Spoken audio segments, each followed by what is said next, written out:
আজকের কমলা নিবাস প্রোমোতে দর্শকদের জন্য এসেছে একেবারে আবেগঘন টুইস্ট। সম্রাট ঝিনুককে শ্বশুরবাড়িতে নিয়ে যাওয়ার সময় কাউকে সাথে নিয়ে যেতে চাইছে না। এটাই কি তার আসল রূপ প্রকাশ পাচ্ছে? গল্পের শুরুতে দেখা যায় শ্রীনিবাস কমলাকে বোঝাচ্ছে অঞ্জু আর বড় বৌমা ঝিনুকের সাথে যাবে, তারা ঝিনুককে দেখাশোনা করবে এবং সবকিছু বুঝিয়ে দেবে। এই কথার মধ্যে ছিল পরিবারের স্বাভাবিক প্রত্যাশা। কিন্তু ঠিক তখনই সম্রাট এসে কমলা ও শ্রীনিবাসকে থামিয়ে দেয়। সে বলে, কিছু মনে করবেন না, আমি প্রথমবার ঝিনুককে শ্বশুরবাড়িতে নিয়ে যাওয়ার সময় কাউকে সাথে নিয়ে যেতে পারবো না। এই সংলাপেই দর্শকদের মনে প্রশ্ন জাগে, সম্রাট কি সত্যিই নিজের আসল রূপ প্রকাশ করছে? তারই সিদ্ধান্তে পরিবারের সবাই হতবাক হয়ে যায়। ঝিনুক তখন মাকে জড়িয়ে ধরে কান্নাকাটি করে।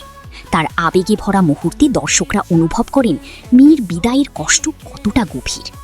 কনকাঞ্জলি দিয়ে ঝিনুক তার মাকে শেষ বিদায় জানায়। এই দৃশ্য দর্শকদের চোখে জল এনে দেয়।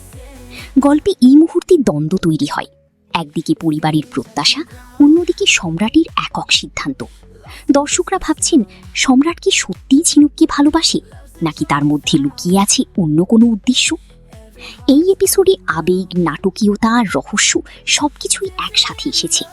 ঝিনুকের কান্না, মায়ের বিদায় আর সম্রাটের দৃঢ় সিদ্ধান্ত, সব মিলিয়ে গল্পে তৈরি হয়েছে টানটান উত্তেজনা। দর্শকরা বলছেন এই প্রমোতে সম্রাটের চরিত্র নতুনভাবে প্রকাশ পাচ্ছে। তার একক সিদ্ধান্তে গল্পের রহস্য বাড়ছে।